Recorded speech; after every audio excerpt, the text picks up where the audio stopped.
Hey guys, it's Matt from MCG Gaming Bob. I've got an update video for my Volo Guide to Monsters. The other Volo, not the actual Guide to Monsters. This is the guide to the monsters. Basically my take on the new Volo for the Commander League that I got assigned. So I got this Volo Itinerant Scholar. He's a guy with a journal. Basically cast a bunch of creatures with different creature types, fill up his journal, and then you get to draw cards equal to the number of entries in the journal. Kind of a cool flavor thing. Right now, this is the $150 budget. I just want to kind of give a quick update on what I removed and what I added for weeks 2 and 3. As an update, I won my first game on the first week. I won on like turn, I want to say 7 or 8, and I won via Walking Ballista. Basically, just I drew almost my entire deck with a variety of tapping Volo, drawing some cards, untapping it with like Vitalize, tapping him again, drawing some more cards, using like you know, the dramatic revival or reversal to like untap everything.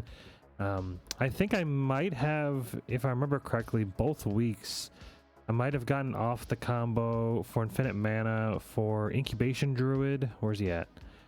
Incubation Druid and Freed from the Reels. If you have a counter on him, he taps for 3 mana, and then Freed from the Reels says that you basically can tap a blue to untap him. So he taps for 3, 1 blue untap. You repeat that over and over and over again, which gives you unlimited mana. So that's kind of the idea of the deck anyways. If you want to watch the full like 35-minute video or so of like everything of the first week, go for it and go ahead and do that. That'll be I'll put in a link down in the description for the first week. That's a longer video. This video is designed just to straight kind of give an update on what happened. So won the first week, won the second week, similar ways. I think I Walking Ballista the second week with infinite mana. The moment you get infinite mana via the Icecrown Scepter, Dramatic Reversal, or Incubation Druid and the Freed from the Reels, you can either Walking Ballista or draw your whole deck and then win via Lab Maniac. You can also do like this week I added in Deadeye Navigator for the Peregrine Drink combo. You can, with those 2 cards in the field, you can basically blink the Drake over and over and over again for 2 mana and untap 5 lands, so you have unlimited mana that way as well. Turns out blue-green has a ton of you know, unlimited mana. Who knew? But yeah, so I'll go over the updates of what I did. I removed Nezahal Primal Tide and Hullbreaker Horde. I added in Birds of Paradise and Yangu Wildcrafter. He actually was pretty important, so that's Birds of Paradise there. Yangu Wildcrafter. This guy is pretty sweet because Master Chef says every creature you play comes into the battlefield with a 1/1 counter. And then Yangu says every creature that has a 1/1 counter taps for any mana. So it turns every creature that you have into a Birds of Paradise as long as you've played them after Master Chef. So it's pretty darn good. It actually gave me enough mana for the second week. It gave me tons of mana with like with Revitalize for 1 green. You just gain tons of mana if you have a bunch of creatures out, which, you know, the deck plays 37 creatures, so it's pretty easy. So I also added in, like I said, I added in the Deadeye Navigator Peregrine Drake combo. So that's that. I took out Tatiova and Spectral Sailor. I added in Phantasmal Image. Phantasmal Image, this is just a cheap 2-mana creature that allows you to copy anything. You can copy your opponent's stuff or you can copy your own.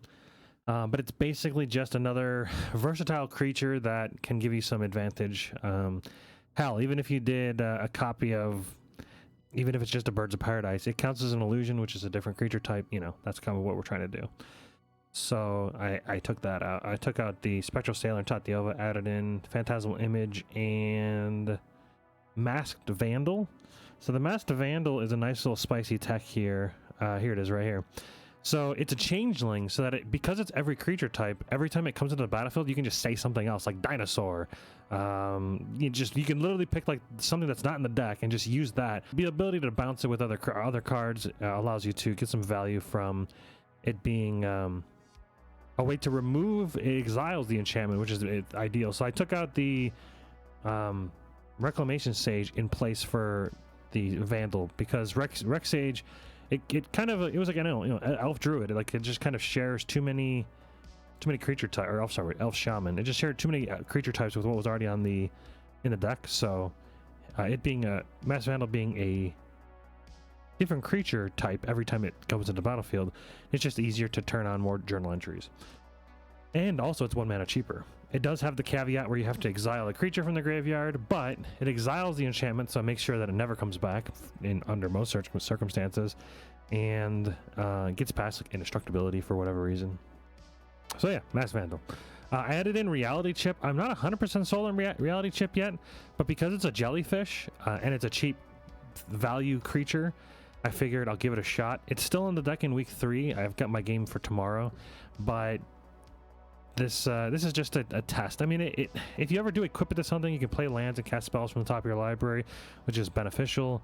But so far I've only cast it in like play testing. I've only cast it just for the jellyfish trigger, and then being able to look at the top of your library is somewhat beneficial.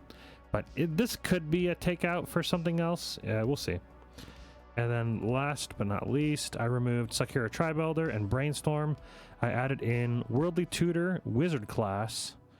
So Worldly Tutor is a way to fetch up a creature and put it on the top of the library. Very important for the combo pieces. Like if you have Deadeye Navigator and you need to go get Peregrine Drake, or the other way around. If you have infinite mana and you need to go get your Walking Ballista, you can go do that. Just easy ways to, I mean, even if you want to go get like a Birds of Paradise turn 1, just to make sure you ramp or whatever, having a tutor is just super nice to have. So I had the extra budget, so I tossed it in there.